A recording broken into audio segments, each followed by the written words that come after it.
Amigos, estamos aqui de volta com Gestão de Verdade, hoje trazendo um cara que criou disruptura no mercado de energia no Brasil e que é um grande amigo, Hudson. Cara, muito obrigado por ter aceito o convite. Conta pra gente quem é você. Rafael, primeiro, obrigado aí pelo convite. Estou super feliz de estar aqui com você, né? A gente faz várias iniciativas juntos. Tem novidade no Energy Summit que pro ano que vem a gente vai construir ainda mais junto. Então, para mim é uma honra, um prazer poder estar compartilhando aqui. Cara, o Hudson, bom, vamos tentar fazer em 5 minutos aí uns 20 e poucos anos de vida e carreira, né? Eu comecei, né, um começo um pouco mais tardio, né, na FINEP, na Financiadora de Estudos e Projetos. Na verdade, eu comecei antes, trabalhei com meu pai é empresário desde os 14 anos, posso falar, tomara que não dê problema com meu pai, já expirou, né? Mas aprendi muito sobre a ética de trabalho, né? Para vir no interior de Minas, uma pessoa assim que valoriza muito essa questão do trabalho, de você entregar, né, de se comprometer com as coisas, né, ter palavra, essas coisas de pessoas sérias, né? Então aprendi muito com ele, mas comecei minha carreira profissional na FINEP, que é Financiadora de Estudos de Projetos, Agência Brasileira de Inovação, né? Mais fácil para o pessoal entender é o BNDES da inovação, né? Que é uma instituição muito pouco conhecida para o público geral, mas ela é muito importante para o Brasil, né? Hoje a gente vê que tecnologia e inovação é a diferença entre o país ser desenvolvido ou não ser desenvolvido. E o Brasil, por muito tempo, patinou nesse campo, né? Então eu tive aí nesse período, né, no início da minha carreira, uma trajetória de 15 anos na FINEP, onde eu fui até estagiário antes, depois analista, gerente, superintendente, subsecretário e secretário executivo adjunto do Ministério de Ciência, Tecnologia e Inovação. Eu tive uma carreira grande, pública, ao longo de 15 anos que eu tive na FINEP, mas o bichinho do empreendedorismo sempre estava ali falando. Eu era muito intraempreendedor, criei alguns dos maiores programas da FINEP, fui por muito tempo o maior superintendente que a FINEP já teve na história, temos volume operado, quando assumi a regional de São Paulo. E, né, foi recentemente superado, graças a Deus, o FINEP está com bastante dinheiro agora, o pessoal que está candidato a fazer isso. E isso tudo me deu muitas lições, né, na minha vida, que eu acho que a gente vai falar aqui ao longo do podcast, que é o valor das conexões, né, do networking, a diferença entre poder e dinheiro, que são coisas diferentes, que são coisas importantes a gente entender essa dinâmica, como é que elas funcionam. E principalmente me deu muito relacionamento com quase tudo que estava sendo construído de inovação no Brasil, né? É um país que só recentemente acordou para a importância desse tema com essa profundidade. Tem ilhas de excelência, uma Embraer, uma WEG, um Petrobras, mas agora aparentemente virou prioridade, né, da sociedade e do país. Então acho que temos um campo bom aí para explorar. Como é que você foi para a inovação? O que te aguçou para você? Você tem uma carreira também acadêmica. Conta um pouco como é que esse bicho da curiosidade, mais esse bichinho de inovação, desenvolvimento, mexer na máquina pública, porque são as políticas públicas que fazem o desenvolvimento estruturante, né, de um país, até a gente chegar no empreendedorismo. Mas calma, vamos começar pelo começo. Vamos começar do começo.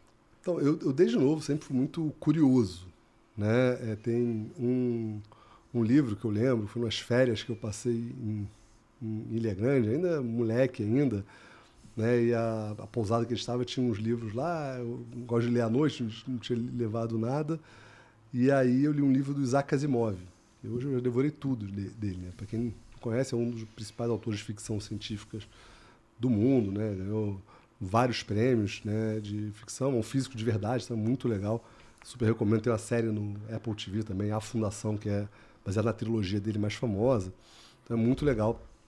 Vale muito a pena. E eu sempre fui fascinado, essa coisa de futuro, robô, né, e essas coisas ligadas à tecnologia, né. Quando eu fiz vestibular, né, fiz engenharia, depois voltei para economia, fui para engenharia, confusão danada. Depois fiz mestrado em engenharia, terminei o mestrado em engenharia. Eu comecei a tangibilizar um pouco essa visão e comecei ali no começo da faculdade, um pouco depois do quarto período, começar a procurar estágio. E eu sempre tive essa veia meio privada, né? Meu pai é empresário, eu trabalhava com ele, e eu queria ir para uma grande empresa tecnológica, moderna, pensei em fazer robótica, né? Estava na faculdade de engenharia elétrica no começo. E aí eu, naquelas coisas de distribuir currículo pra caramba, para ver, eu conheci um negócio, um amigo meu tinha um tio que trabalhava num negócio chamado FINEP, Financiador de Estudos e Projetos, que é um órgão público que lidava apoiando a inovação. Na época, por exemplo, o termo startup nem existia. O pessoal chamava de pequena empresa de base tecnológica. Esse era o conceito que o pessoal chamava de startup na época. E eu achei aquilo muito legal, né? Pô, de poder ajudar os outros, ter um setor público, ainda trabalhar com coisa que vem pela frente ainda. O pessoal, quando passei nas entrevistas, falava, não, a gente está fazendo pesquisa agora do que vai estar no mercado só daqui a 10 anos, 20 anos. Eu, como estagiário, achei aquilo incrível, achei aquilo fascinante. Né? Eu fui na primeira entrevista de estágio, que foi na área da tesouraria, né? Que acabou meu currículo indo para lá, porque eu, depois da engenharia elétrica, mudei para economia. E eu achei que a entrevista foi ótima e não fui chamado. Falei, pô, caramba, achei que ia dar super bem. E aí passou um mês depois o outro gestor lá me chamou, me entrevistou, e já assim, quase me contratando. Eu falei, estranho. Ele falou, não, porque você foi falar lá com o gestor da tesouraria, ele adorou você, mas ele falou que você ia morrer de tédio aqui, porque você é muito dinâmico, a tesouraria é um negócio muito repetitivo. Então, aqui nessa área que a gente lida com inovação, você acha que vai se adaptar melhor e tal. Então, ele já tinha sido ultra recomendado, nem sabia. E foi aí que eu comecei, com esse mundo de inovação, na FINEP, Financiador de Estudos de Projetos, né, a Agência Brasileira de Inovação, e fui construindo lá. Eu sempre fui muito ativo. Então, eu, estagiário, construía projetos, programas. Depois eu passei para um programa do BID, do Programa de Desenvolvimento, que eu continuei lá desenvolvendo projetos junto com a FINEP, e aí não era meu plano, né? Eu acho que isso é legal, você fala aqui muito de carreira, de tudo, a gente acha que tem, né, uma trajetória linear a percorrer, né? É muito mais caótico do que a gente imagina. Eu não conheço nenhuma pessoa que falou assim, vou daqui até aqui e seguir em linha reta. Né? Você tem vários, né, caminhos. Eu não me via como funcionário público. Né? Hoje eu não estou como funcionário público, acho que é uma correção de rota 15 anos depois. Mas eu não me via, mas eu achei aquilo tão interessante. Eu nunca tinha visto isso no setor privado. Né? O Brasil é um país que inova pouco. Taxa de juros, alta, então uma série de condições que a gente pode fazer. Então eu peguei ali, né, naquele momento, falei, cara, vou fazer o contrário. Como eu estou no início da faculdade ainda, vou ter mais 2 anos de estágio, eu vou começar pelo estágio no setor público, que é o que eu não queria a priori, e depois, no final, eu procuro um outro estágio, né, mais avançado, numa empresa privada para eu continuar. Esse era o meu plano. Né? E como diria o Mike Tyson, né, todo mundo tem um plano até tomar um soco na cara. Né? Então, meu plano era esse, era fazer isso aqui. Então, vamos fazer esse estágio aqui. E aí eu fiquei lá e eu me apaixonei. Né? Ali eu conheci a indústria de Venture Capital, que estava começando no Brasil, criando as regulações da CVM, como a FINEP é uma instituição pública. Ela fez o primeiro programa de seleção de fundos de Venture Capital do Brasil, né, em cooperação com a CVM, né, ajudou a CVM a construir, fundou a Associação Brasileira de Venture Capital, que não existia na época. Né, você não tinha nenhum instrumento. Né, as empresas que faziam, tipo CRP, que faziam Venture Capital no Brasil, antes eram 2 ou 3 que faziam Venture Capital, fazia através de empresas de participações, cheio de problema tributário, né, um remendo. E aí eu achei aquilo incrível, né, Venture Capital, o pessoal estava entendendo ali Vale do Silício ainda, né, 2000, né, só para ter uma ideia, o Facebook foi fundado em 2004. Eu estou falando ali de 2006, 2007, ou seja, ninguém sabia o que era Facebook ainda direito. Né, no Brasil não tinha chegado isso. E então eu achei incrível aquilo, o Brasil já está olhando para esse negócio de vanguarda. Então eu investi muito tempo nisso, né? Minha graduação acabou sendo nisso, né? Meu mestrado depois também, meu doutorado. Eu segui nessa área muito de inovação. Então, por muito tempo eu fui seguindo essa trajetória de inovação, começando na FINEP, cada vez me apaixonando, fazendo outras coisas, né? Ligadas a associações, ligadas a outras iniciativas dentro e fora da FINEP ligadas à inovação. Como é que você vê essa importância? Você traz um pouco da tua carreira acadêmica e fala sobre as associações. Como é que essa oxigenação entre inovar, fazer aplicação dentro da empresa, bebe da água do mundo acadêmico? Existe no Brasil ainda, pelo menos na minha percepção, existe um vale que alguns de nós tentam construir pontes entre esses vales para que a gente possa conectar, mas isso ainda é muito... Existe ainda uma segregação muito grande no mundo executivo do mundo acadêmico. O mundo acadêmico acha que vive seu mundo executivo. Como é que você criou essas pontes? Como é que foi esse teu movimento de aproximar isso? Isso foi natural? O que que você percebeu? Como é que você vê o papel das associações nesse processo? Como é que você enxerga essa dinâmica desse sistema? Assim, na época, né, que eu estava no FINEP, você tinha um conceito que é a tríplice hélice do Etcovitch, que fala que a inovação ela acontece da interação de 3 entes, que é a universidade, empresas e o governo. Então, esses 3 entes colaborativos, né, se juntam e criam, né, a inovação. Você precisa de um ambiente que esses 3 entes colaboram. O MIT, RIP, que foi o programa que eu fiz, que é a base de tudo que a gente constrói, né, MIT Technology Review, no Energy Summit, né, reviu esses 3 e botou mais 2 atores importantes aí, que são os investidores de risco e as startups, os empreendedores, então as grandes empresas. Então, ecossistemas de inovação, e a inovação ela acontece quando esses 5 atores interagem de maneira não hierárquica. No começo, mais uma vez, foi caótico. Né? Eu entrei pela FINEP, que era um órgão público. Através do órgão público, financiava grandes empresas privadas. Né? Eu falei algumas delas aqui, que eram super referências, WEG, Embraer, Orofino, etc. Então, eu tive esse conhecimento. E a FINEP tinha um outro braço. Né? Ela sempre se dividiu dessa maneira. Né? Ela tinha como a FINEP atuava nas 2 pontas, ela sempre tem uma diretoria que cuida de universidades, pesquisa, e uma de empresas, né, do setor privado. Né? Até uma crítica que eu faço, agora eu posso fazer, tudo lá de fora, né? Uma sugestão, na verdade, de que eu acho que devia mexer um pouco com isso, né? Devia ter um cross-sector. Por quê? Porque como é que você quer unir esses 2 mundos se você separa isso dentro da sua estrutura? Né? Mas isso é um papo longo.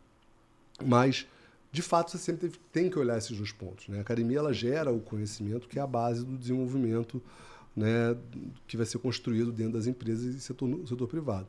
E o que essa metodologia do MIT traz é a união dessas 5 pontas. Né? Então, assim, qual o papel de cada um desses?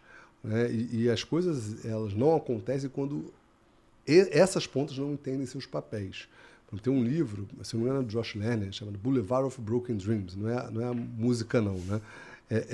Ele fala que toda vez que algum governo, geralmente o governo fala assim, o Vale do Silício é incrível, vou criar o Vale do Silício aqui no meu quintal. Dá errado. Por quê? Porque quando ele faz isso, ele começa a tomar o papel que deveria ser de grandes empresas, de universidades, startups ou de investidores. Então você tem que criar esse método, né, não hierárquico de fazer isso.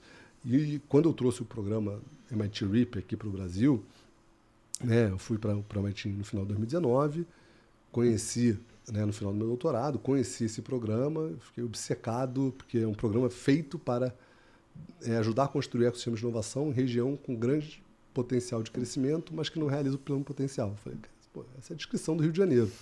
Né? Uma cidade de 7 milhões de habitantes, cidade maravilhosa, mentes brilhantes aqui no Rio de Janeiro, são geradas, etc. Mas, por algum dos motivos, né, política, segurança, etc. e tal, não consegue realizar esse pleno potencial. Então, eu botei debaixo do braço, fiz um roadshow lá, startup, 63 reuniões depois, a gente conseguiu funding de Petrobras, Eletrobras, Vibra, COP, Prefeitura do Rio, movimento parlamentar, e conseguimos trazer o programa para o Brasil pela primeira vez.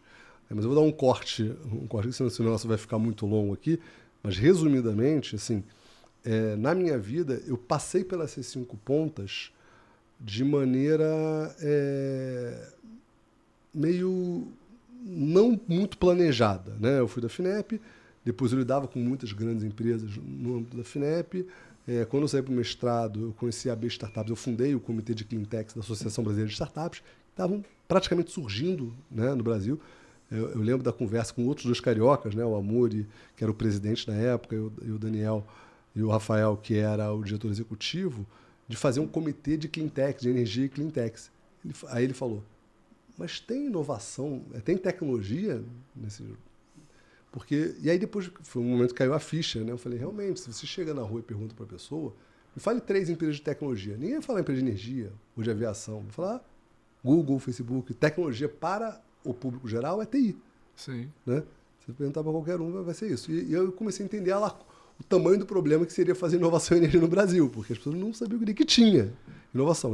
Só a Petrobras investe 5 bilhões de reais em pesquisa e desenvolvimento por ano, né? Um verbo obrigatório. Então, assim, olha o desafio que a gente tem de engajar essas pessoas. Né? Então, eu passei pelo ponto startup como diretor do Comitê de Cleantech da B Startups, né, acadêmico, naquela época eu já estava fazendo meu mestrado, indo para o doutorado, comecei a dar aula, dei aula na FGV, dei aula na COP, dei aula na BMEC, né, fui nessas universidades, só não tinha ainda passado pela ponta do investidor, porque aí precisa de um negócio chamado dinheiro, né, para ser investidor. Mas outras 4 pontos eu passei. Então eu conseguia perceber, né, como cada um desses atores, desses stakeholders pensavam, e principalmente ter a empatia, que eu acho que esse é o segredo de você conseguir fazer um ecossistema, assim, você primeiro não ter vaidade, né? Assim, todo mundo falava assim, porque o Hudson, aquele seu projeto. Eu falei, não, é o nosso. Se o projeto for meu, vai dar errado. Entendeu? Assim, você tem que entender que é uma construção conjunta, cada um no seu papel. Tem meu papel importante, né? Eu fui o champion, articulador, hoje eu toco, né, o Energy Summit e tal. Né? Eu meio que cuido da casa para o pessoal se encontrar. Mas se eu for o protagonista único e principal, e muita gente tem essa vaidade, tem essa pretensão, não funciona. Você tem que entender que você, né, como liderança, né, você tem que servir os outros. Né? Então, né, ninguém constrói nada sozinho. Então, a minha ideia foi que eu passei por esses 5 pontos e eu consegui entender qual era a dor da startup, porque eu passei na startup, a dor do governo, qual era a dificuldade do governo, a dor da grande empresa que tinha isso e a dor do acadêmico, né, do acadêmico que tinha lá. Então, eu consegui mobilizar um grupo aí de 11 pessoas na época do MIT RIP, que era essa base, né, a metodologia do MIT é isso, é 8 a 12 pessoas que são selecionadas para fazer parte desse grupo inicial que depois se expande. Né? Então, foi um pouco disso tudo, dessa conexão que eu vejo. Eu acho que a gente tem muito a percorrer ainda no Brasil. Acho que a gente está começando a fazer esses dois mundos se entenderem um pouco mais, ver que a cooperação, né, vai gerar muito mais resultado do que a competição. Aí eu estou falando de recursos, né? A FINEP, não, o dinheiro tem que vir para a empresa, o dinheiro tem que vir para a universidade. Cara, o dinheiro tem que vir para o resultado.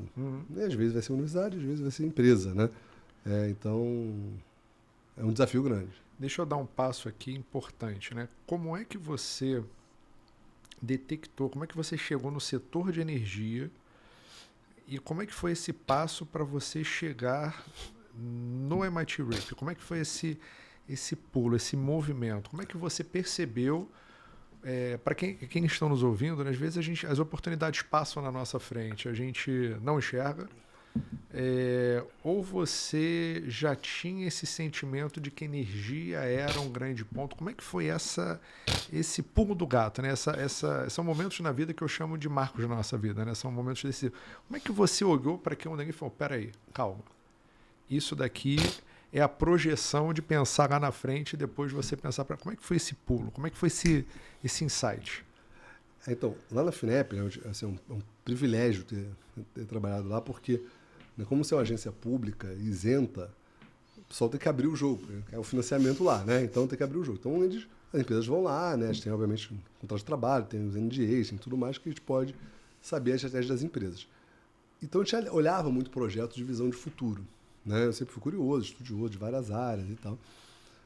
E pesquisava muito. Né? Em determinado momento ali na carreira da FINEP eu assumi a área de energia, né? Como gestor da área de energia. Eu estava no Venture Capital, eu tinha uma visão multissetorial, né? Via energia, via agro, via saúde, via defesa, via etc. E sempre olhei esse potencial de energia. Quando eu me chamam para assumir a área de energia da FINEP, eu começo a estudar mais e eu entendi que não era só mais uma área. Né? Ela é uma área que o Brasil tem uma vantagem competitiva e distintiva, né? Uma unfair advantage em relação ao mundo. Porque você não... se o Japão quiser fazer biomassa, esquece, não tem espaço físico. Né? Se você vai para um lugar que não tem vento, você não faz eólica. Se você vai para um lugar que não tem sol, você não faz sol. Se você vai para um lugar que não tem petróleo, você não tira petróleo. Então você tem uma questão da localização do que você tem. E o Brasil, assim, tem uma condição absurdamente privilegiada para isso. Qualquer uma dessas fontes tem um Brasil inteiro para dar. Né? Nossa matriz energética hoje, elétrica, é a mais limpa, é uma das mais limpas do mundo. Né? A gente perde para a Noruega, que tem uma população do tamanho da cidade do Rio de Janeiro. Né? Aliás, a gente perde para a Noruega duplamente. Né? É péssimo para isso. Mas então a gente tem essa condição. A gente tem muito sol. Assim, nosso pior lugar de sol é melhor do que o melhor da Alemanha, que faz solar pra caramba. Tem muito vento. A gente tem muito biomassa para fazer biocombustíveis, né? Etanol, biodiesel, bioquerosene por causa do nosso agronegócio, né? Já muito resíduo, biogás, né? A gente gera. A gente tem muito petróleo, tem o pré-sal, agora de margem equatorial, se a gente quiser petróleo. Tem muita nuclear. Mapear é a sexta maior reserva do mundo, podendo ser a segunda, e domínio de toda a cadeia de produção tecnológica de energia nuclear aqui. Então, assim, a gente tem hidrelétrica, nem se fala, né? A nossa principal base de geração, né, de energia elétrica no Brasil. Então, assim, a gente consegue seguir por qualquer caminho que a gente queira num país de dimensões continentais, né? Porque, né, também tem isso. Então, mais de 200 milhões de habitantes. Então, nenhum lugar do mundo tem isso. E você bota, no momento atual, a pitada geopolítica, ou seja, com duas grandes potências brigando aí pela hegemonia tecnológica, cultural, e o Brasil com boas relações com ambos. Então, assim, hoje o Brasil tem a faca e o queijo na mão. Na época não tinha essa questão tão geopolítica, tão exacerbada, mas tinha todos esses outros elementos que eles não vão mudar.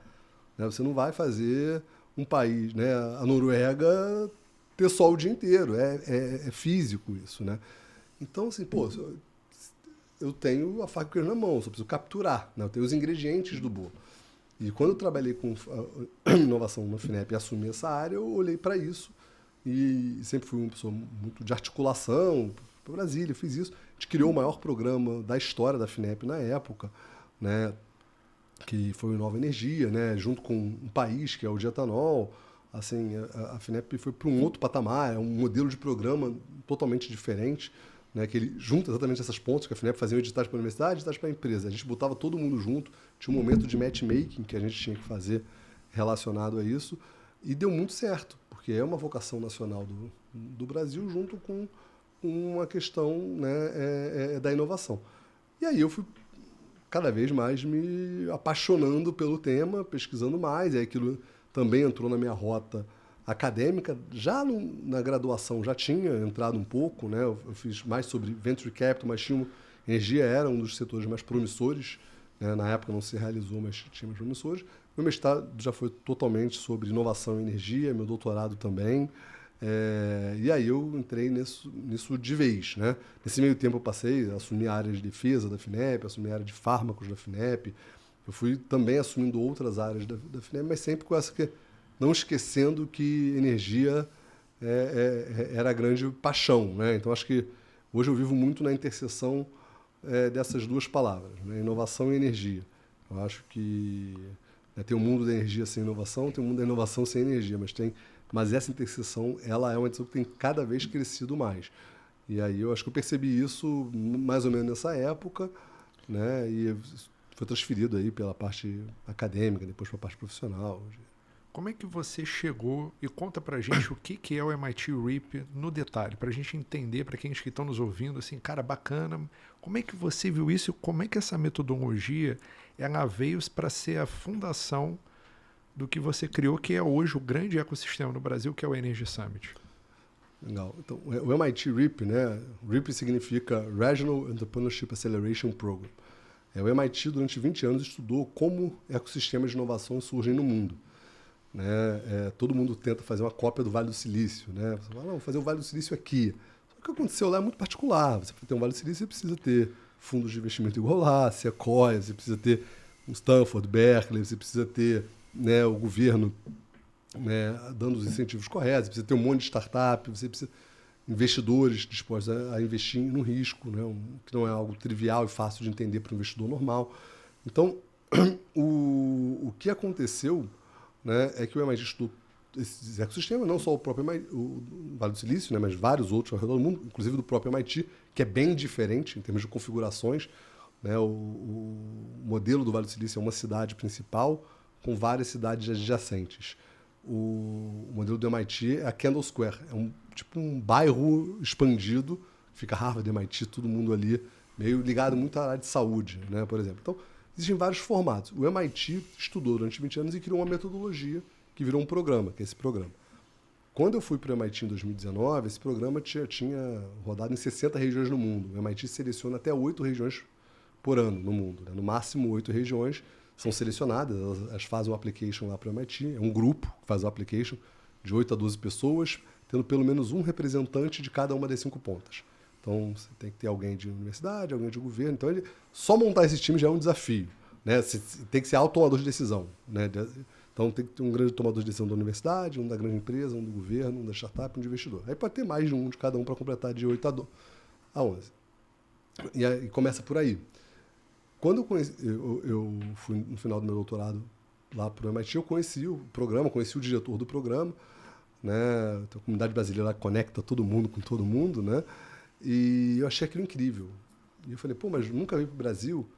Parece que já tinha tido uma tentativa anterior, mas não vingou, né? Eles não conseguiram avançar. Eu falei, eu vou levar esse programa para o Brasil. Botei na cabeça, né, que eu vou fazer isso acontecer. E aí, quando eu voltei lá para o Brasil, fiquei 6 meses lá, quando eu voltei, eu fiz um roadshow típico de startup. Transformei essa minha ideia num projeto, com financiamento, com modelo, cronograma, aí não vou falar da aula para o professor, né, disso aqui, mas eu montei em forma de projeto, né, de 2 anos, que é o tempo do programa, né, são por 2 anos, de como é que a gente vai fazer isso. Então, já previa tipo, as passagens que a gente ia ter que fazer ao longo, né, porque cada período a gente tem que a equipe inteira ir para Boston. Então, eu falei, pô, vai ser um desafio, porque a ponta empreendedor talvez não tenha o mesmo dinheiro que a ponta corporativa de viajar. Então, eu realmente estruturei um projeto e fui com esse projeto batendo nas portas das empresas de energia que eu conhecia, né, das entidades governamentais. Geralmente, quem paga essa conta inicial, né, porque você não tem um ROI direto, né,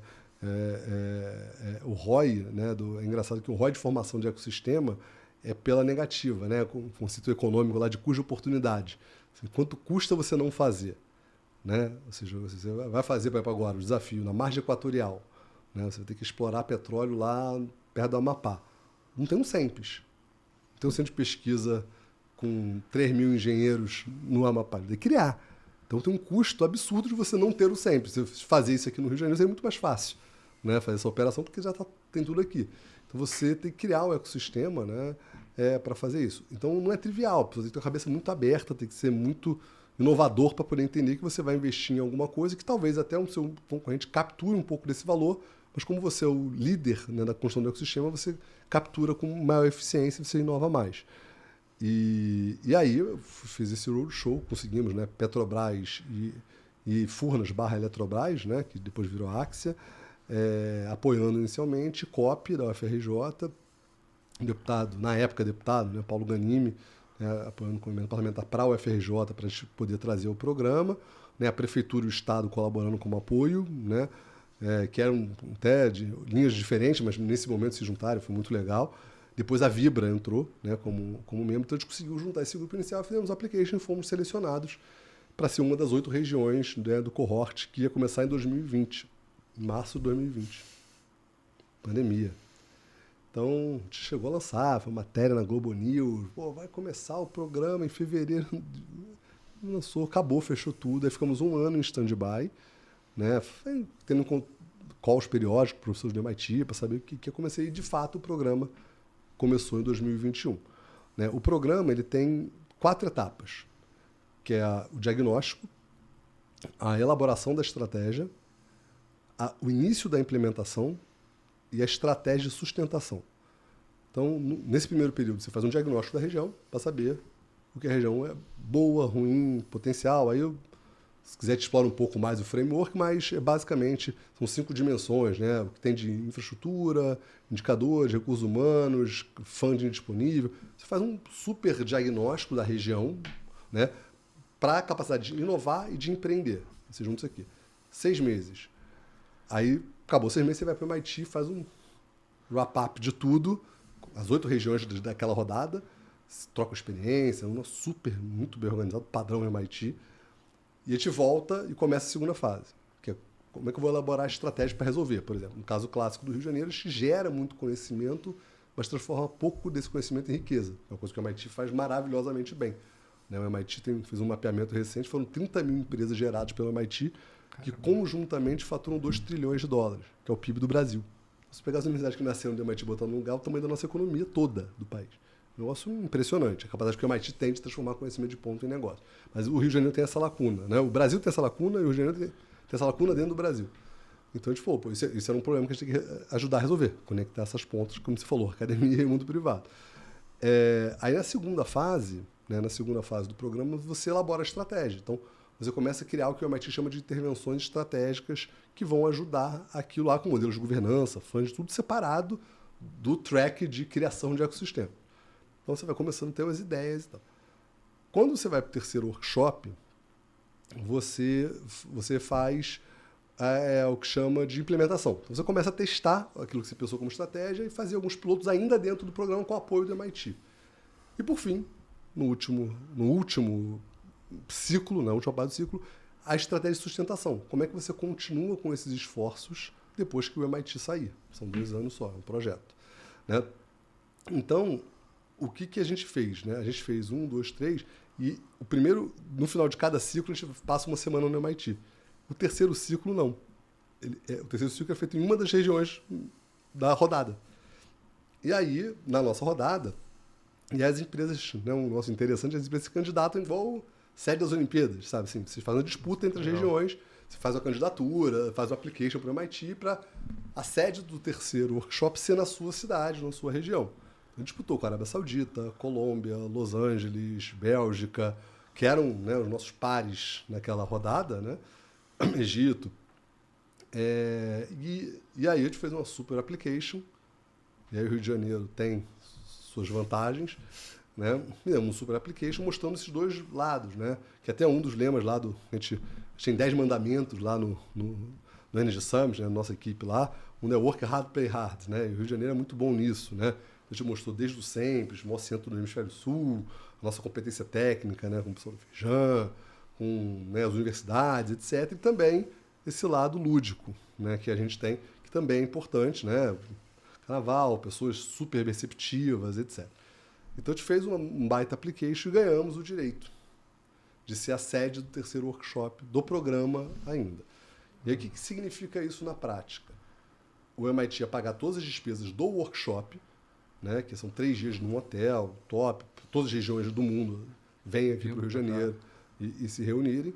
E a gente tinha segunda e sexta com agenda de 6 dos maiores professores do MIT, que é um negócio que seria caríssimo pagar por isso, ou nem viriam, né? A agenda desses caras. Quando eu fui lá e eu não era nada, né? Hoje eu sou alumni, né? CEO do maior evento do MIT no mundo e tal, mas na época não era nada.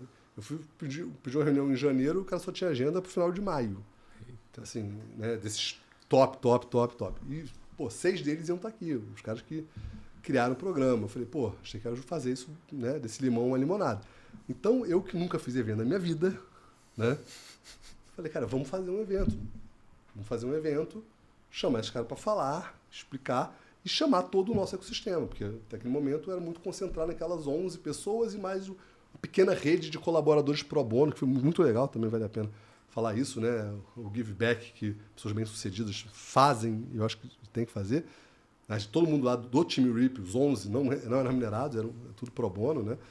Então, legal. A gente engajou as pessoas, né, nisso aqui, falou, vamos fazer um evento. Não, cara, economista, eu falei com uma das empresas de evento grande, falei, cara, a gente precisa fazer um negócio, tem um budgetzinho aqui para fazer, mas acho que vai ter que captar mais, eu vou arrumar patrocínio, nunca tinha feito nada. E os caras olhavam para mim com aquela cara, assim, esse cara tá fazendo aqui, o cara tem nem CNPJ, tá falando aqui que quer fazer um evento com MIT no Museu da Manhã, que os caras cederam o Museu da Manhã pra gente, é muito legal também o pessoal do Museu da Manhã. Tá bom, aí os malucos acreditaram, falaram, cara, vamos fazer. Então vamos fazer. Então a gente organizou esse evento, né? Conseguimos ganhar, primeiro passo, ganhamos a sede daqui, o pessoal do MIT falando, né? O assistant director lá, falando com as equipes, falava assim, ó, você tem uma boa e uma má notícia para te dar. A má que você não ganhou com as outras equipes. A boa que vai ser no Rio de Janeiro. Todo mundo queria conhecer e tal, Rio de Janeiro é uma cidade linda. E aí a gente fez uma super experiência, a gente realmente, né, virou benchmark para o MIT, ele usa o nosso case muito tempo. A gente fez o primeiro dia, né, segunda-feira, um evento no Museu da Manhã. As 3 empresas do nosso board estavam mudando o C-Level na semana. Então eu falei, cara, vai micar esse negócio e tal. E todos os CEOs foram. O Jean Paul Prats tinha acabado de assumir a Petrobras, foi o primeiro evento que ele falou em público. Ele assumiu na semana anterior. Ele viu o negócio da notícia lá, vai ter um evento no MIT. Quem é o cara da Petrobras que estava? Pô, é o Alex. Chamou, eu quero ir falar nesse evento. O Wilson já acabaram de assumir a Eletrobras, hoje está na Matrix, né? Energia. Os VPs não estavam nem nomeados ainda. Estava discussão no board, quem ia ser os VPs e tal. E a Vibra mudou na semana. Segunda-feira foi a última fala do André Natal como CEO. Terça-feira a gente fez uma recepção no Morro da Urca, também, na parceria com o Bondinho. foi o primeiro evento do Ernesto Pousada, o atual CEO da Vibra. Então você vê a força mobilizadora que um grande evento do MIT, com esses grandes nomes, tem de botar quem precisa para conversar. Aí antes de subir no palco, eu estava lá, eles conversavam, o vice-governador na época, e eles não queriam subir no palco, eles queriam conversar entre eles, porque quando esses 3 caras tinham acabado de assumir grandes empresas de energia, teriam a oportunidade de conversar de uma maneira informal, tomar um café, que não fosse sentar numa mesa de reunião. E aquilo que veio o estalo, que virou, né, futuramente o Energy Summit. Cara, olha a força que eu tenho de colocar o MIT, 6 professores de MIT, junto com os altos executivos, autoridades governamentais, né, secretários de Estado estavam lá, prefeitos, dados, várias startups que iam mostrar o seu todas aquelas pessoas ali naquele ambiente, né, conectado, né, com toda a minha inexperiência em evento, né, credenciamento, um monte de coisa acontecendo. Cara, mas aí tem um negócio interessante. E aí, naquela semana, né, na quarta, quinta e sexta, a gente começou a discutir o futuro, as intervenções estratégicas, que estava no nosso plano, um plano de formação, que a gente vai fazer pelo Instituto Spark, que foi recém-fundado. A gente fez, né, 2 anos, capacitou 600 empreendedores, acelerou 45. Tem alguns resultados legais. Criou uma instituição de serviços lucrativos, que hoje gerencia o Mara Valley, né, as pessoas pouco conhecem ali, onde o Impatec fica. A instituição gestora é uma instituição de serviços lucrativos criada por esse programa, por esse grupo. Legal. Né, que chama Instituto RIP, se eu olhar o CNPJ lá, Instituto RIP. Instituto RIP Rio. E que gerencia, né, que ganhou o bid de gerenciar. Teve outras iniciativas que desdobraram das pessoas lá, mas dali veio a fagulha do que seria o Energy Summit. Porque se a gente fez um evento ali sem muita experiência, sem muita estrutura, e conseguimos colocar essas pessoas, elas conversaram, e dali vieram desdobramentos que várias pessoas falaram, postaram, repercutiram, né? As nossas redes sociais na época do MIT RIP Rio ficou quase o tamanho da rede do MIT RIP global. Porque as pessoas realmente se engajaram aqui nesse grande projeto de transformar o Rio de Janeiro no Vale do Silício da energia e da sustentabilidade. Então, aquilo ali deu uma fagulhinha de, assim, cara, talvez a gente possa fazer isso numa outra escala. E aí surgiu, avançando aí no tempo, né, naquele workshop, a gente começou a conversar sobre fazer um grande evento de energia global no Rio de Janeiro, usando a metodologia do MIT RIP, que é uma coisa que nem o MIT nunca tinha feito. E aí você, cara, isso é ambicioso demais, né? Primeiro fazer um evento global de energia no Brasil, né? A gente tem outros eventos de energia importantes aqui no Brasil, mas essa visão global, a discussão do futuro da energia do mundo ser feita no Brasil, o pessoal já fica assim. Ainda mais pegar uma metodologia do MIT, que é um programa de 2 anos, e transformar em 3 dias, que é outro desafio técnico, né? Como é que você cria essas dinâmicas de ambiente, né? Desde a Startup Village, a Science Village, que são áreas de papers, áreas de os lounges VIPs para executivos e CEOs falarem, salas de reuniões para serem criadas políticas públicas dentro do evento. Toda essa dinâmica espacial era só um sonho, né? E aí a gente fez, né, as entregas do terceiro workshop, muito bem elogiado, e aí avançamos para o 4º workshop, e aí nesse período de 6 meses, a gente precisava criar a estratégia de sustentação. Uma das iniciativas estratégicas que a gente propôs era o Energy Summit. O que a gente vai continuar levando como legado? A gente vai fazer o evento global, propusemos para o MIT. O MIT queria já, estava conversando com a Alemanha, com a Índia, com outros países também, para fazer um grande evento global de energia. A gente falou, não, tem que ser no Brasil. Aí eu expliquei isso tudo que eu falei agora, né, de matriz energética, disponibilidade energética, país neutro, etc. A gente é um time do RIP. Vamos pegar essa metodologia e transformar num evento. Isso serve um laboratório para vocês, no MIT também, fazer em outras regiões, se achar que faz sentido com outros temas. E aí eles toparam, e aí nasce o Energy Summit. Como é que foi o desafio de você criar um evento, né? Como é que você visualizou isso? E como é que você montou uma rede no entorno disso para te ajudar a transformar isso em realidade? Porque acho que o grande desafio de todo o projeto é a mobilização dos entes, né, das partes interessadas. Você, desde a tua infância, né, vou dizer ali, 14 anos ainda na infância, você tem uma veia empreendedora que ela foi sendo construída. É importante aqui no Gestão de Verdade a gente trazer isso para que vocês entendam que nada nasce do nada. E que tem um discurso do Steve Jobs, que ele foi um dos últimos discursos dele que ele fez em Stanford, falando sobre Connect the Dots, né? Como é que você foi conectando esses pontos? E aí, como é que você fez agora? E você ainda, FINEP, nesse movimento, como é que você tomou a decisão, talvez seja uma das decisões mais difíceis na vida do indivíduo, de fazer essa transição de sair da segurança, né, do emprego público, que eu costumo brincar que ele fecha a porta tanto da riqueza quanto da pobreza, né, ele te mantém, ele te dá uma estabilidade e tem uma função de ser por isso, para você navegar nas águas do empreendedorismo. Como é que foi essa virada? E aí como é que vira o empreendedorismo do Energy Summit? Como é que isso começa a acontecer? Sobre esse primeiro ponto, né, da conexão, né, eu gosto muito da frase da Margaret Mead, que ela fala assim: nunca duvide que um pequeno grupo motivado é capaz de mudar o mundo.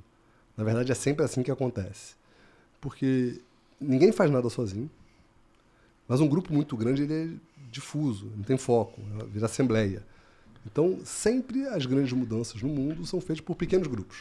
Né? No caso do MIT, de 8 a 12 pessoas. Bota um número cravado ali. Se começar a botar muita gente, vai começar a ter assembleia, discussão, não vai conseguir ter foco e executar. Uma pessoa sozinha não faz nada. Então, eu sempre tive intuitivamente, até antes de conhecer essa frase, um pouco isso.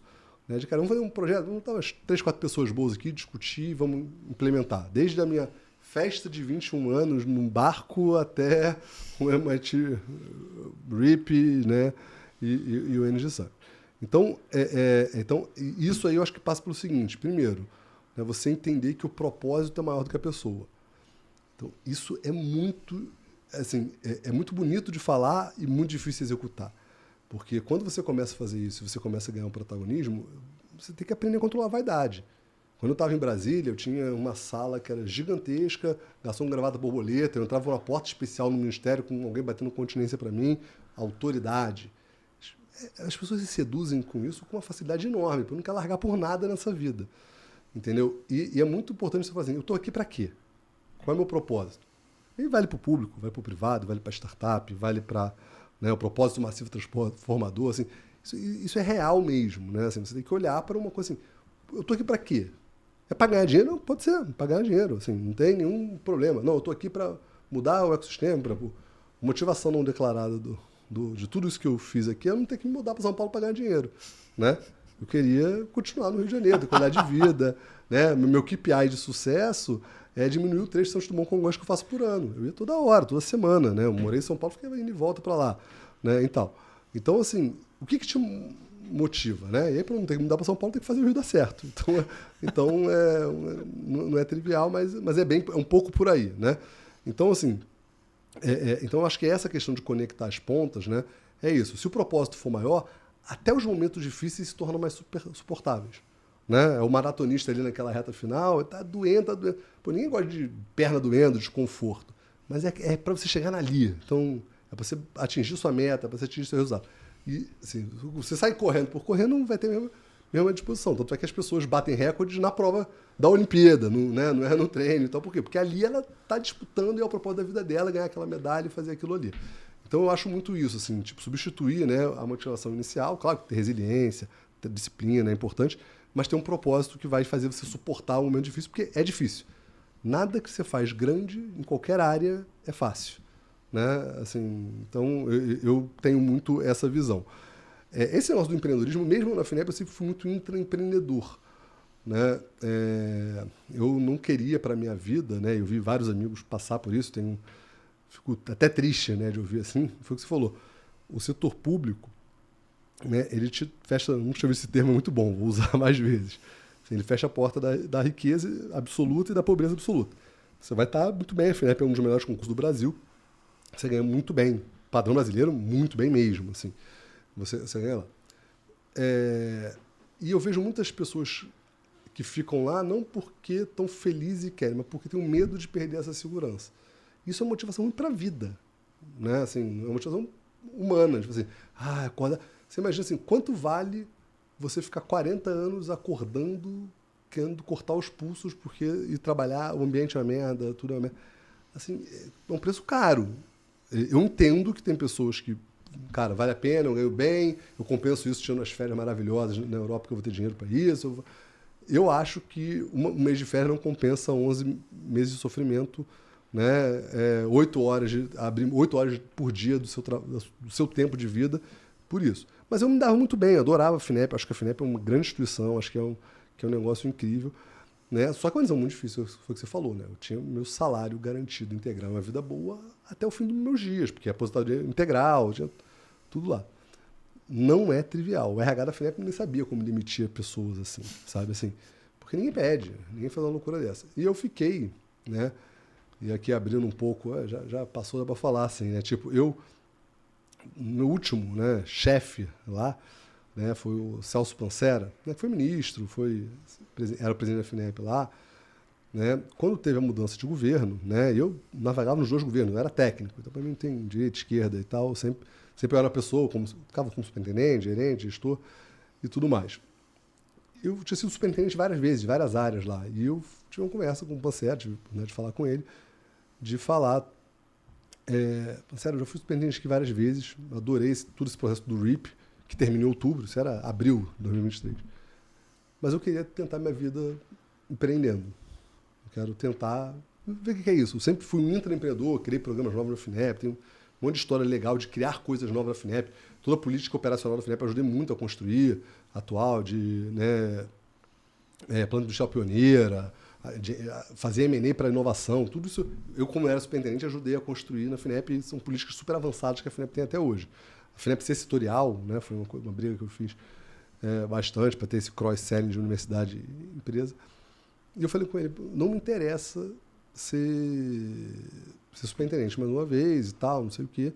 Eu queria ver com você se eu poderia tirar uma licença remunerada em outubro, quando acaba o programa da MIT RIP, para eu empreender. E a não ser que, sei lá, tivesse alguma virada, fosse diretor, alguma coisa assim, eu poderia pensar, mas minha ideia era essa. E o Pancera topou. Né? Falou, beleza. Eu falei, então, Pancera, qual é o seu grande projeto? Na época, o grande projeto dele era a FINEP começar a operar compras públicas de inovação, que é uma política que é a base da política de inovação americana, que o Brasil não fazia. A lei é de 2018, 2021, né? Tem as leis que habilitam o Brasil a fazer isso, mas ninguém está fazendo. Eu falei, a FINEP pode ajudar todos os órgãos do governo a fazer um negócio de 40 bilhões de reais que o Brasil não usa. Né?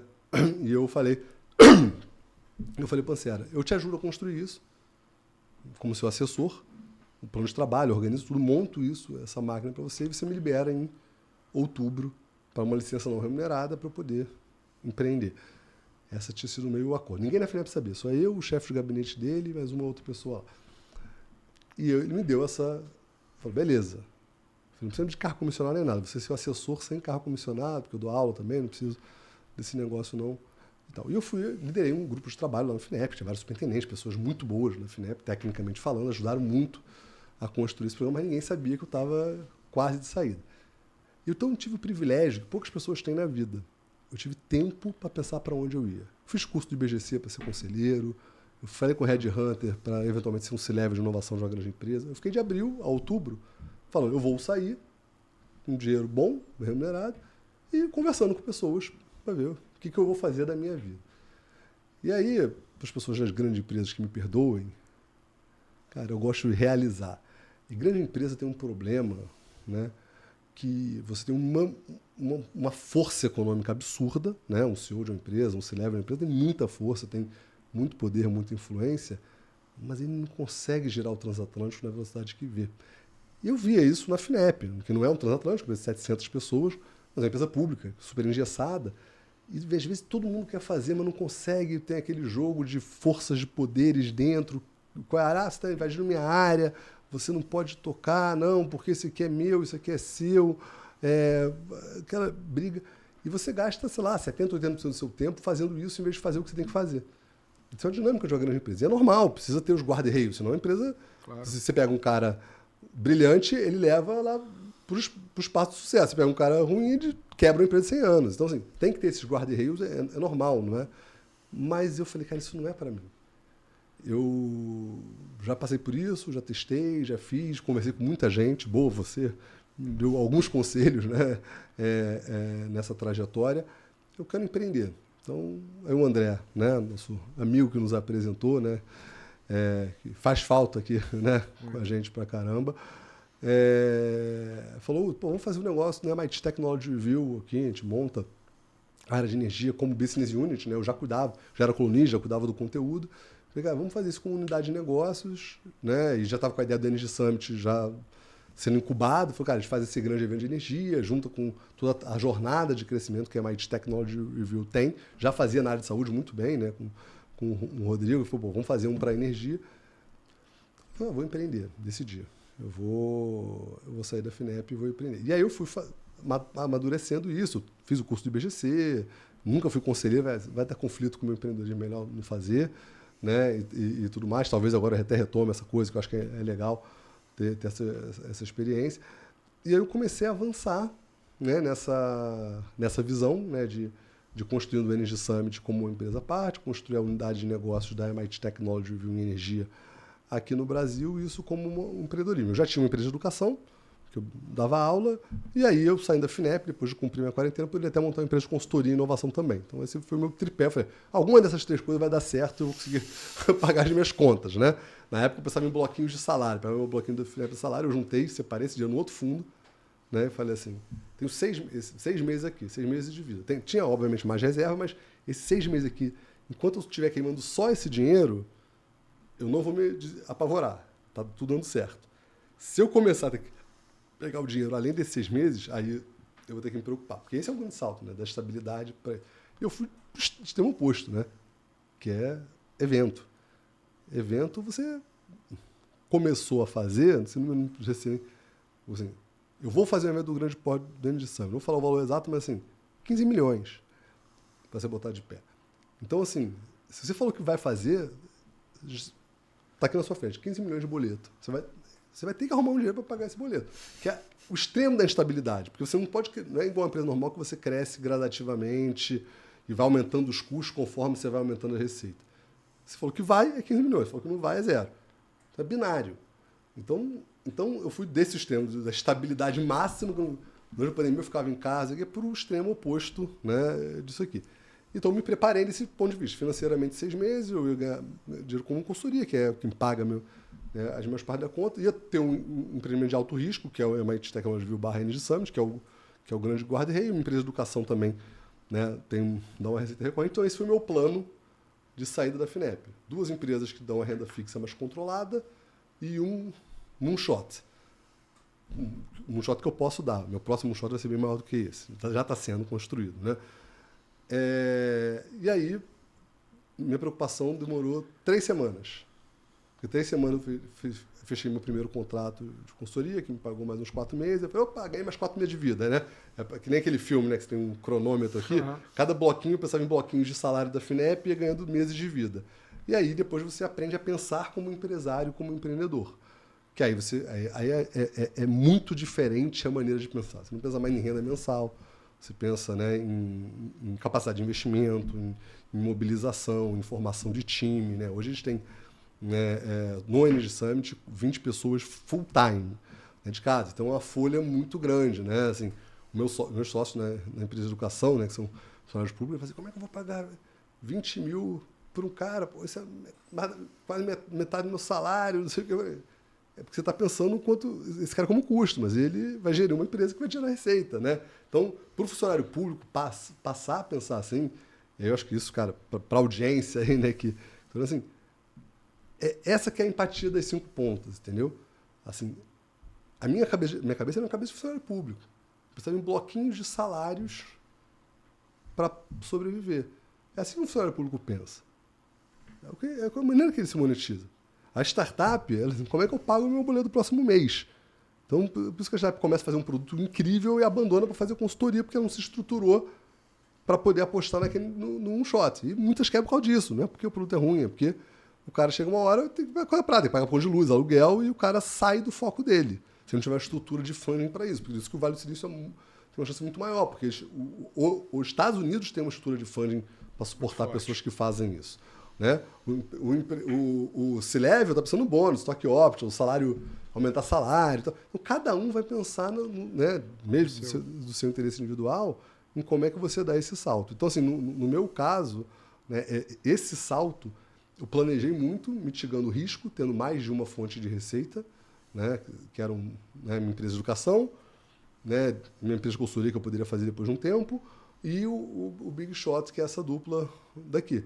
Então, me planejei, Em 3 semanas eu comecei já a entrar na rodada, né, de geração de receita pelo menos equivalente ao que eu ganhava na FINEP, e aí daí hoje, graças a Deus, tem dado bastante certo, né, e aí tem os próximos passos aí que eu acho que esses realmente vão ser grandes, a gente quer gerar impacto de fato, inovação e energia no Brasil.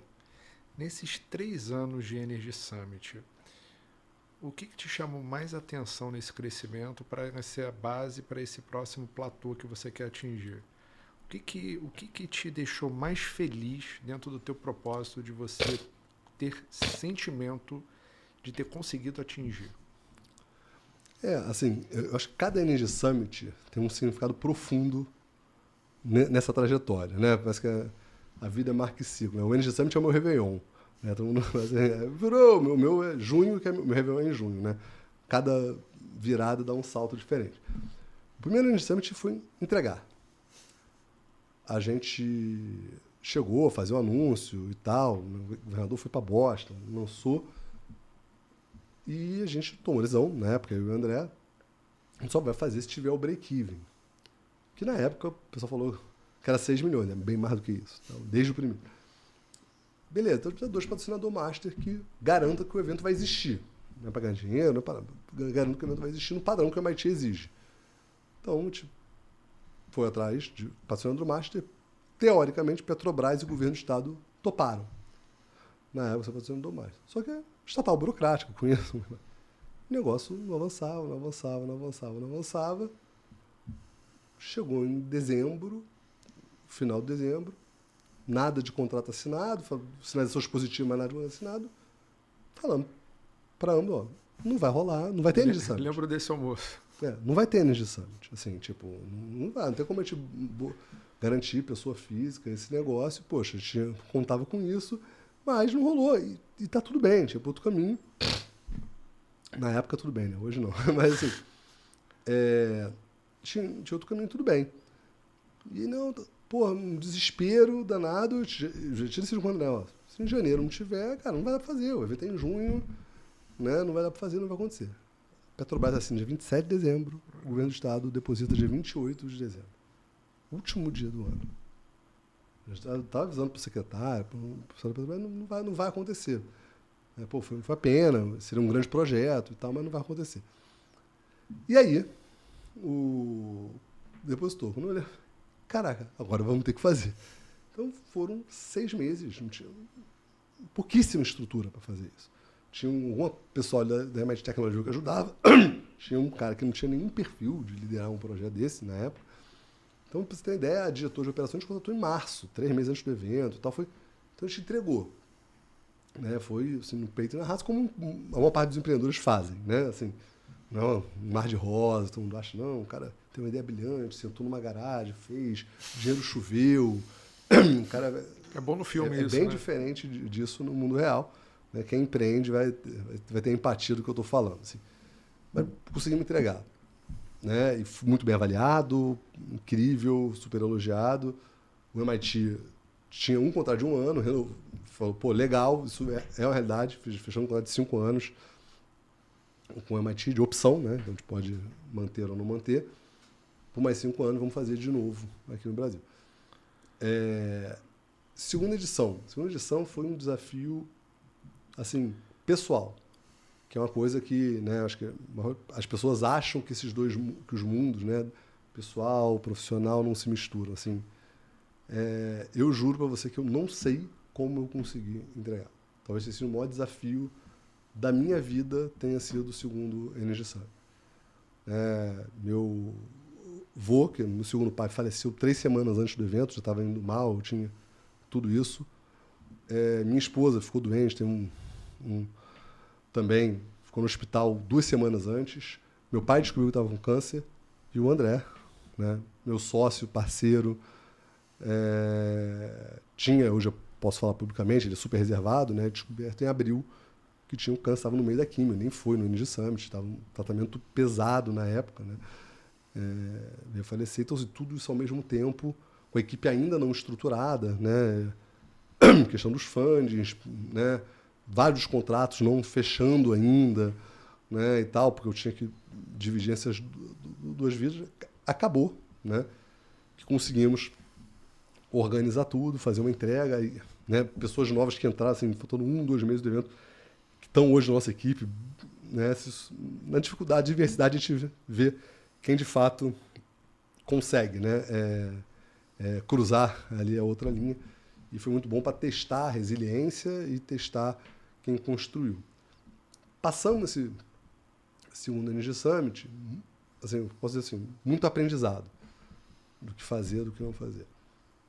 E aí tivemos a ideia, vamos dar para a Marina da Glória, né? Desafio operacional brutal, tem muita coisa a fazer, mas um lugar que é muito mais adequado. As empresas de energia no centro do Rio, Botafogo, o aeroporto é do lado, não é totalmente integrado com a beleza do Rio, muito mais caro e muito mais desafiador do ponto de vista operacional fazer lá. Vamos fazer essa aposta. Só que aí a gente estava com um time um pouco mais estruturado, né? E conseguimos, né, fazer essa entrega, né? Foi agora há pouco, né, o Energy Summit, e esse é o ano, inquestionavelmente, o ano da consolidação do Energy Summit como o principal evento que debate as energias do Brasil e da América Latina, inquestionavelmente, potencialmente do mundo. Porque as energias eram muito separadas, né? Você tem o grande evento de petróleo, o grande evento de solar, o grande evento de nuclear, o grande evento... Assim, onde é que você conversa todo mundo com todo mundo e ainda junto os stakeholders, né? Porque não é só empresário, não é só governo, não é só universidade, assim, junto todo mundo. Essa sempre foi a intenção. Então, assim, o primeiro Energy Summit, ele foi um Energy Summit para dizer que era possível fazer no Brasil um grande evento global do MIT. No segundo ano, a gente virou o maior evento do MIT no mundo. Chamamos a atenção, conseguimos entregar com bate desafio operacional e foi plantada ali a semente do próximo passo, que é isso aqui não é um evento, é uma plataforma de negócios. Vários negócios, tem vários apoiamentos de negócio entre startups, governos criando políticas públicas, a reunião do Fórum Nacional de Secretários de Minas e Energia foi dentro do Energy Summit, vários lançamentos feitos pela Petrobras, pelo governo, decretos. Então, assim, a gente virou, de fato, uma plataforma onde discute o futuro. E a gente tem um relatório, a gente faz depois do Energy Summit, que agora, por 3 anos, vai ser feito junto com a Deloitte, era a MIT Technology Review, a Deloitte fazia outro, a gente resolveu juntar os dois, e por 3 anos vamos fazer juntos esse relatório, que é um relatório de tendências tecnológicas.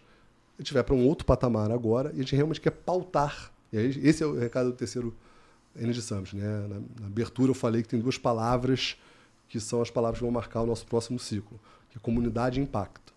Então, assim, como a gente cria essa comunidade que vai discutir o futuro da energia, né, de maneira organizada, estruturada, então a gente vai criar essa comunidade. Ela já existe no Energy Summit, né, todas as nossas bases, nossos pontos de conexões. Hoje o Energy Summit é o evento com a maior rede sociais de todos os eventos de energia do Brasil. Então esse é o grande lugar para a gente fazer impacto. Como é que gera impacto? E aí a gente lançou 2 iniciativas, são 2 braços do Energy Summit.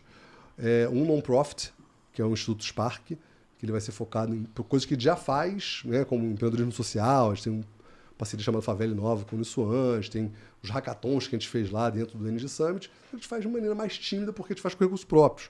Né, e agora a gente vai fazer com recursos estruturados, com uma instituição que vai ajudar a gerar impacto e também vai gerar P&D, ANEEL e ANP, né, uma estrutura ágil, né, em cooperação com as universidades. A gente não pode revelar aqui, talvez quando for para o ar já seja público. A gente assinou um protocolo de cooperação com uma das maiores universidades do Brasil para a gente fazer, de fato, trabalho de pesquisa e desenvolvimento com recursos de P&D, ANEEL e ANP para isso. Esse é o braço nosso de impacto social e P&D, ANEEL. E também o outro braço que chama Grown Partners, que é uma empresa de participação, tem 3 teses diferentes, para gerar negócio inovador de energia no Brasil. Então tem o International Lending, que é trazer as tecnologias mais avançadas do mundo que não chegaram aqui no Brasil para o Brasil. Então empresas do MIT, dos fundos de investimento que vieram, globais que vieram para o Energy Summit, tem conversas avançadas, tem MOU assinado com o Intel Labs, que é a maior incubadora de cleantechs do mundo, de fazer um fast track para essas empresas virem para o Brasil. Tem o modelo de Media for Equity, que é o que startups que queriam ganhar visibilidade, usar essa plataforma de crescimento que o Energy Summit e a MIT Technology permite, que não tem recursos financeiros para fazer isso. Se for interessante para a nossa tese, a gente faz um modelo de permuta, né, de mídia, experiências, tudo que o Energy Summit oferece por uma participação no crescimento daquela empresa. E o modelo de Venture Building, que aí é construído do zero, com base das universidades, com base no que a gente vê em estágios mais iniciais, que a gente assinou nesse Energy Summit, o primeiro nosso primeiro investimento como Venture Build num portfólio inteiro, que é do Energy Hub Ventures, tem 30 investidas, tem 4 estrelas que a gente está olhando lá, de ajudar essas empresas a crescerem, a dar o próximo salto a fazer. Então, a gente tem esses 2 braços, né? Eu falo comunidade, que é a questão de realmente colocar todas as energias lá. A nossa avaliação é muito positiva em relação a isso. Acho que nenhum evento do Brasil consegue juntar toda essa comunidade, porque a gente vai também além do setor de energia, né? Tem indústria automobilística está lá, data centers, mineração, né? Ou seja, que são indústrias que vão decidir o futuro da energia, né? Hoje, a sua decisão por um automóvel, primeiro é energética, depois é marca. Primeiro você decide se vai ter um elétrico, um híbrido ou uma combustão. Escolheu a energia, qual a marca que eu vou escolher de elétrico, qual a marca e tal. Então, mesma coisa, data center, né? Disponibilidade, a gente já falou disso tudo. Então, a gente criou esses 2 braços, né? Um braço mais focado em comunidade, um braço mais gerado em impacto, né? Econômico, para poder dar o próximo salto, né? E a gente está negociando aí com alguns parceiros, né? Para a gente potencializar a capacidade de execução do evento, né? Como eu disse, assim, eu não tenho... Né, eu acho que uma coisa que é importante de aprender na vida, né? É a gente não ter vergonha de falar no que a gente é bom e não ter medo de falar no que a gente é ruim. Então, assim, eu, de fato, consigo agregar e juntar, né, os maiores players de tomadores de decisão em energia do Brasil. Isso é uma coisa que eu faço razoavelmente bem. Uma coisa que eu não faço bem é evento. Né? Por incrível que pareça, né? O CEO do maior evento do mundo, mas tem gente muito melhor do que eu para fazer isso. Então, a gente tem negociado e avançado com algumas potenciais parcerias que a gente talvez vá anunciar em breve, de ter um parceiro que seja uma grande liderança, um grande player na área de eventos, para que faça com que o evento, a produção do evento, seja o melhor possível e se junte com todo esse ecossistema do MIT que a gente criou aqui no Brasil. Onde você quer chegar? Onde eu quero chegar? Bom, a chegada, ela nunca, né? Eu acho que assim, para se manter vivo, né? Eu acho que a gente nunca tem um ponto de chegada, né? A gente tem um próximo ponto, né? O próximo passo. Eu acho que no dia que você chegar, a gente morre, né? Então, mas o meu próximo passo, sem dúvida nenhuma, é gerar impacto real no país através da inovação no setor de energia. Isso, né, ajudar a construir negócios, ajudar a construir projetos sociais, ajudar a conectar pessoas que façam grandes projetos que gerem impacto no Brasil. Eu acho que isso, para mim, é um motor, né, no Brasil como um todo, e especificamente no Rio de Janeiro, em particular. Eu acho um desperdício a nossa cidade, o nosso estado, né, não aproveitar todo o potencial que tem. Assim, é uma cidade de 7 milhões de habitantes, com toda a infraestrutura de uma megalópole, de lazer, cultura, gastronomia, uma beleza natural incopiável, nada no mundo é parecido numa cidade desse tamanho, né? Quando você viaja, você vai para Paris, Nova York, Tóquio, você vai pela cidade, ou você vai para uma Jericoacoara da vida, Caribe, você vai pela beleza natural. Juntar essas 2 coisas é muito único do Rio de Janeiro. Né? A gente precisa resolver os nossos problemas, mas o que eu quero fazer é gerar impacto. E eu acredito, né, muito, o pessoal usa os termos ESG, a gente usa também, né? Eu acredito muito no Triple Bottom Line, né? O antigo, o bom e velho Triple Bottom Line, assim, econômico, social e ambiental. Então, a gente tem que olhar isso aqui.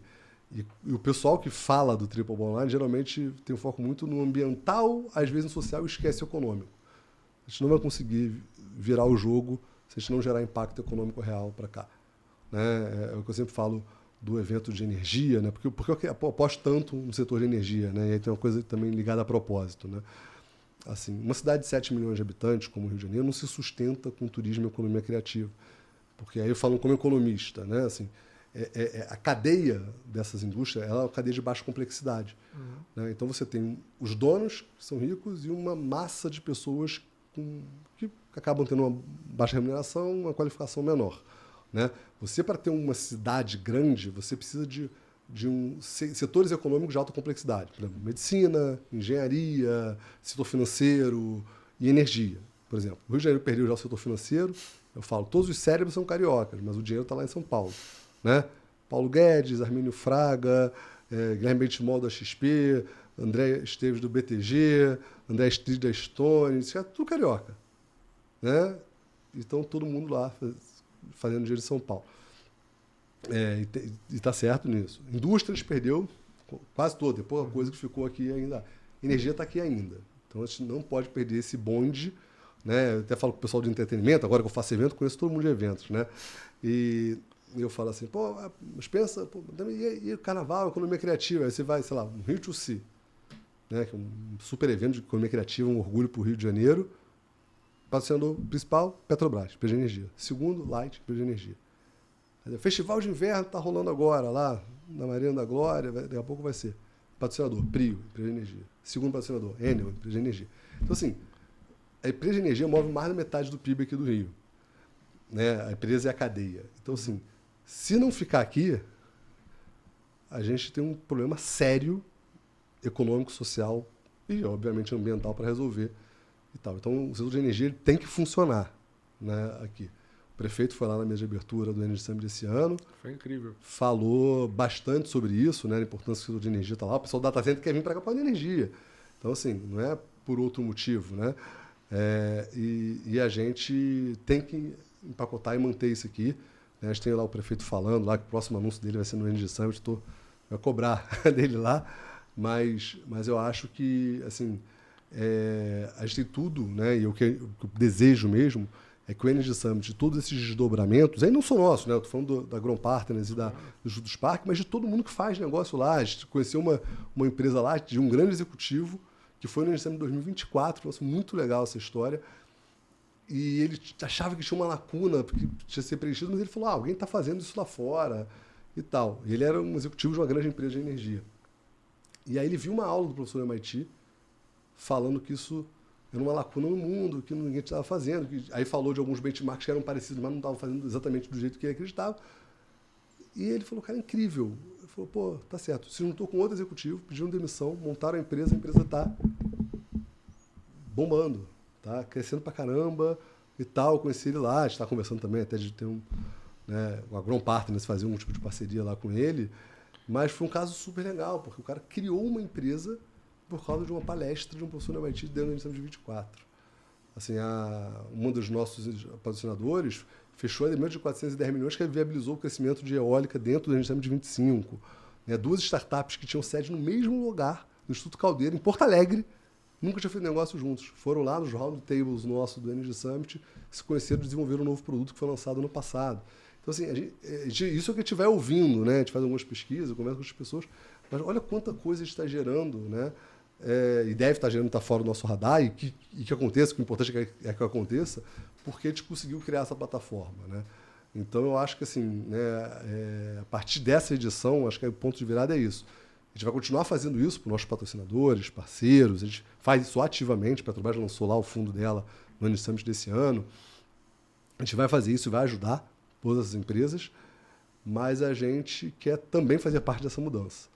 Né? Então, essas 2 instituições que estão sendo criadas agora, né, o Instituto Spark e a Agron Partners como braço de investimentos, é o próximo passo do Energy Summit, que vai continuar acontecendo e uma vez por ano reunindo todas as pessoas, né, do Brasil e do mundo que decidem o futuro da energia aqui, né, na nossa casa, no nosso quintal, né, e também pensar no modelo de transformar o Energy Summit, né, numa jornada de ano inteiro, com encontros menores, com discussões mais profundas. Isso é uma coisa que a gente também está estudando como desenvolver, né, uma jornada Energy Summit. Já faz isso com alguns eventos, né, a gente faz o evento de lançamento do nosso relatório, que geralmente é em outubro. Estamos programando para março do ano que vem uma missão para o MIT, mas também fazer alguns eventos aí de 30, 40 pessoas, decisores, sobre determinado tema, né? E, obviamente, conto com a mega ajuda aí que você continua dando, né? A gente lançou lá esse ano o Career Track, sobre sua liderança, um belíssimo piloto, é um MVP,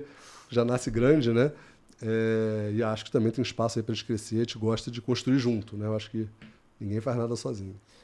Wilson, dentro da tua história, se você pudesse contar para o teu filho, de uma maneira resumida, quais foram os teus grandes aprendizados até aqui? Para aqueles que estão nos ouvindo, que estão começando carreira, ou até aqueles que estão no meio da carreira e estão se questionando, podem estar nessa corrida do rato de talvez ser, ou estar num emprego que não gosta, ou seja público ou privado, ou ainda está numa carreira que de repente ainda não se encontrou. Mais do que o impulso de coragem, você teve a ação de fazer. o que você compartilharia de aprendizados, tanto do aprendizado positivo quanto da dor que você sentiu nesse processo, para que eles possam se sentir, ou pelo menos eles pensarem sobre, porque muitas vezes quem te conhece de fora, né, conhece lá o LinkedIn, ou vê você nas redes sociais, ou vê você no Energy Summit, vai ver um super-homem, né, um cara que faz para cá, vai para cá, você é imparável, né, então tua velocidade de raciocínio. E você, gente como a gente, a ideia do Gestão de Verdade é mostrar que gestores de topo, pessoas que têm ideias brilhantes, são seres humanos como todos nós. Né? Então, assim, quais foram as grandes lições que, se você pudesse empacotar, você falaria para essa geração que está chegando ou que está no meio de vida, mas não está feliz fazendo o que gosta? O que você traria assim, de grandes aprendizados nessa jornada brilhante que é a tua vida? Você falou de redes sociais, né? Assim, legal, acompanhe, mas ali é um mundo diferente da vida real, né? Assim, o cara que hoje acorda às 5 da manhã e fica na banheira de gelo de manhã, ele estava gordinho comendo pizza às 3 da manhã enquanto o negócio dele não virava. Ele chegou lá, né? Então, acho que primeiro não fantasiar, assim, é difícil, é complicado, né? A gente, em geral, vê a camada mais visível, né? Vê aquela ponta do iceberg mais visível, mas tem muita coisa por baixo ali que precisa ser preparado. Então, assim, como vai ser difícil, se prepara. Então, primeiro, eu acho que se você está insatisfeito, resiliente, problema todo mundo tem, né? Vida adulta, não é já, não vou ter problema, não. Você vai ter problema em qualquer decisão que você tome, qualquer caminho que você tome. Agora, se isso está persistente muito tempo, assim, pensa de fato em fazer uma pivotada, né? Como é o termo da startup, mudança da sua vida. Mas se prepara para isso. Eu tive o privilégio de ficar às vezes a pessoa é pivotado pelos outros, né? A pessoa está no emprego confortável, tchau, está demitido. A pessoa tem que pivotar à força e às vezes se reergue e tal, e dá sucesso. Mas se você está assim satisfeito, pensando em fazer, seja você um executivo que quer montar uma startup, a gente conversa com vários deles, várias empresas da Grow Partners, provavelmente vão ter como CEOs, ex-executivos que querem mudar de vida, né? Assim, ou se você é uma pessoa que está começando do zero e não sabe muito para ir, assim, se prepara para o seu próximo passo, né? E o que se prepara para o seu próximo passo? Financeiramente, emocionalmente, rede de apoio, cara. Quem é casado, esposa, filhos, pai, amigos, assim, toma cuidado muito com os amigos, né? Tipo, ninguém falou, saia da FINEP, abre a mão desse emprego maravilhoso.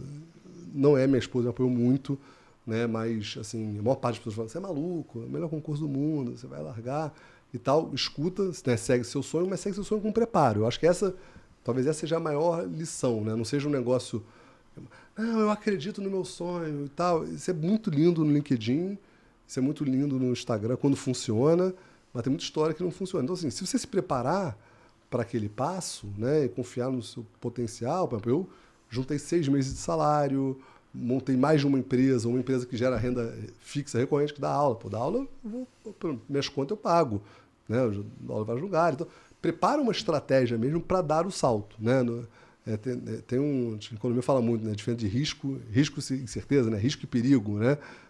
Você corra risco, não corra perigo não, entendeu? Assim, o cara que pula de paraquedas se prepara muito, técnica, checa, recheca, aí ele pula. Parece uma maluquice pular de um avião, mas o cara se preparou muito para aquele momento, né? E a chance de acontecer uma coisa errada é menor, né? Não é que é isenta, mas é menor.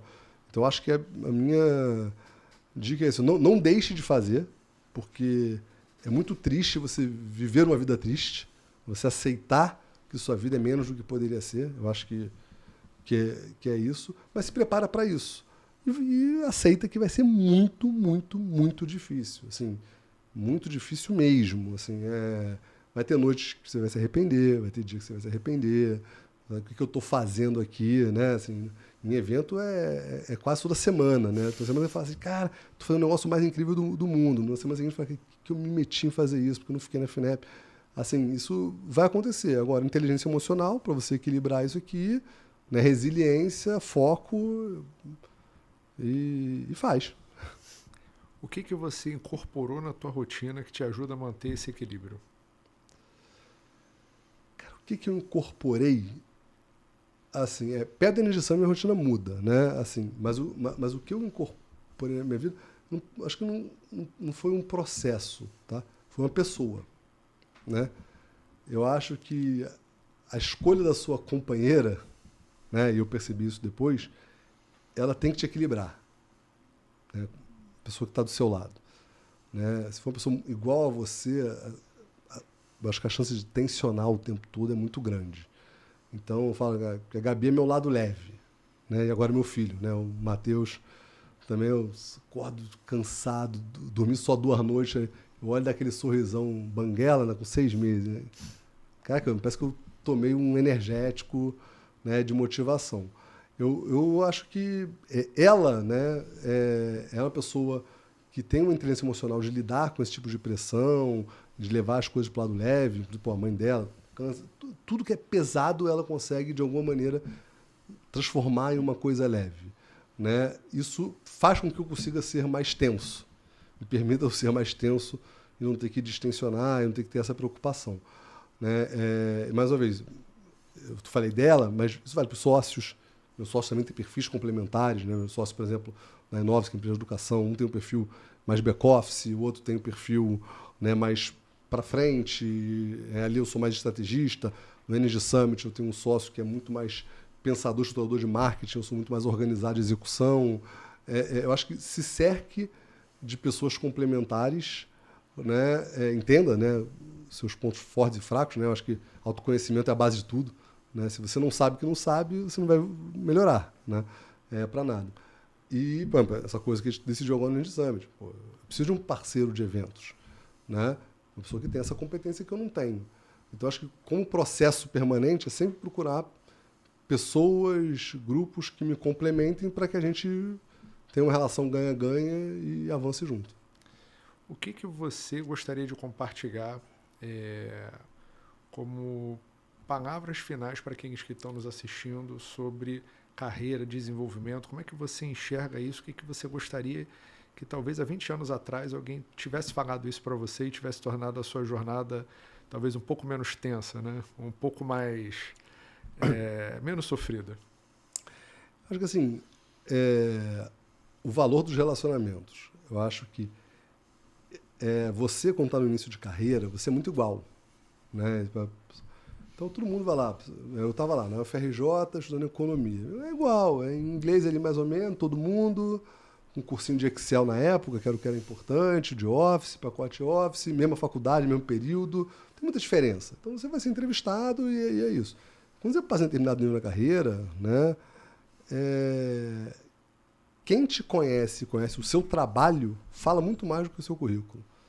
Né? É difícil duas pessoas que têm doutorado falar isso, né? Assim, o doutorado de chancela é muito mais chancela de resiliência, né? Que entregar não é trivial. Assim, então quando você fala, pô, o cara tem doutorado, esse cara aguenta, entendeu? Assim, é isso, assim, muito mais pelo, né, a tua tese, né? Nem leu minha tese de doutorado e tal, né? Tem cara que gera conhecimentos e tal, mas o que eu estou dizendo assim é que a relação das pessoas e a maneira, né, tem uma frase que eu sempre falo, assim, reputação você só perde uma vez. Assim, eu até assino um monte de contrato, né? Mas isso para mim não tem valor nenhum. Assim, se eu me comprometi a fazer alguma coisa com alguém, nem que eu tenha prejuízo, nem que eu faça. Isso eu aprendi com meu pai, né? Bastante, né? Como empresário, meu pai já fechou um negócio que ele viu que não era para fazer, era muito mais complexo, e tomou um prejuízo para entregar. Porque ele se comprometeu a fazer aquele negócio. Então, assim, isso cria relacionamentos, né? Confiança, as pessoas confiam em você, né? Fala que, pô, esse cara realmente promete entrega, e você tem uma boa relação com pessoas, tratar amigavelmente, sabe? Não ser arrogante, o mundo dá voltas, né? As pessoas às vezes são muito prepotentes porque estão num cargo, né? Elas confundem o ser com o estar. Ainda bem que no Brasil separa o verbo, né? Nos Estados Unidos não, né? Mas assim, então, assim, às vezes você está alguma coisa, mas você é outra, né? Por exemplo, eu passei... Esse foi uma coisa que me marcou muito, né? Quando eu era superintendente da FINEP, eu aprovei 8 bilhões de reais ao longo do tempo. Todo mundo queria ser meu amigo. Quando eu saio da FINEP para ser estudante de doutorado, quem é o Hudson agora? Né? Isso foi uma lição e eu tive que me reinventar, porque agora eu sou estudante, tenho poder, né? Não tenho a caneta. A gente falou no começo lá do episódio. Mas como eu sempre entreguei, sempre tive bons relacionamentos, sempre respeitei as pessoas, sempre fiz, eu continuei sendo o mesmo Hudson, só que sem a caneta dos bilhões, entendeu? Isso me habilitou a abrir portas e construir o RIP, construir o Energy Summit e construir isso tudo. Então, acho que é isso. É relacionamento, reputação, essas coisas são muito importantes para você ter uma carreira sustentável depois de um determinado nível, né? O pessoal mais júnior, acho que é currículo, capacitação, carimbo, e o pessoal que vai avançando na carreira, essas coisas são importantes mais para te validar. Mas eu acho que principalmente relacionamento e entrega. Perfeito.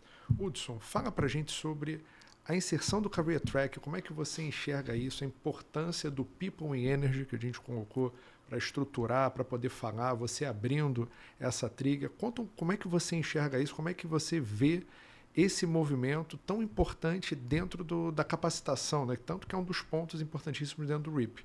Como é que você enxerga isso? É assim, pessoas, né? No final das contas, né? Você tem pessoas e processos, mas os processos são feitos por pessoas. Então, no final das contas, são pessoas, né? Que a gente precisa construir junto. A gente percebeu isso no ano passado, né? A gente fez 3 painéis sobre carreira e foram os painéis que tinham fila para a gente para entrar. Então, a gente falou, vamos fazer um track inteiro para discutir carreira. Sucesso enorme, né?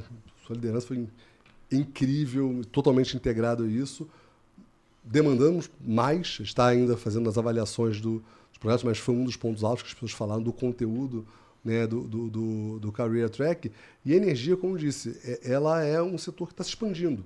Né? A visão da indústria automobilística passa por energia, mineração, minerais críticos, lá o Trump teve a Groenlândia, aquilo, no fundo, era energia. Energia no espaço foi um tema que a gente falou. Então, as pessoas vão ter que ter novas competências, vão ter que se desenvolver, pessoas de outros setores vão ter que ir para o Energy Summit financeiro, tem um monte de gente do setor financeiro olhando para o setor de energia, porque é um setor que investe trilhões e está sendo reinventado. E poucas vezes a gente teve oportunidades como essa na história da humanidade. Né? A última que a gente teve foi o final da década de 90 e início dos anos 2000 com a internet. Agora, essa revolução que está acontecendo no setor de energia, que vai ser totalmente remodelado, vai precisar de gente com novas competências técnicas, novas soft skills, né? Não é aquele mais engenheirão que ficava fazendo manutenção de usina, ele vai ter que realmente se relacionar com gente de tecnologia, stakeholders de governo, tomadores de decisão, reguladores, startups com novas visões, né? Academia. Então, o que te olha para carreiras de energia é que quem está dentro do setor vai ter que se reinventar e quem está fora tem uma grande oportunidade para entrar. Perfeito. Hudson, obrigado, meu irmão. Acho que foi inacreditável, porra, foi incrível. Bacana demais para vocês que estão nos ouvindo, ouvir a vida real de como funciona a gestão do maior evento do mundo do MIT, criado por um brasileiro, liderado por um brasileiro, criando uma equipe multidisciplinar que parece que caiu do céu, mas é fruto de competência, constância, de uma construção de carreira que foi absolutamente construída com base na consistência, na palavra, na ética. Uma das pessoas mais éticas que eu conheço, uma das melhores pessoas que eu conheço aqui, né, rasgando cedo pro amigo, mas às vezes a gente esquece quanto é simples você ser um bom profissional. Só que ser simples não é ser fácil. É seguir os princípios, é você fazer as entregas, é você fazer os relacionamentos, é cumprir palavra. E aqui na minha frente, um dos caras que eu mais admiro hoje, pela capacidade que teve simplesmente de mudar um ecossistema. Hudson, obrigado, meu irmão. Graças, meu irmão. Fechou.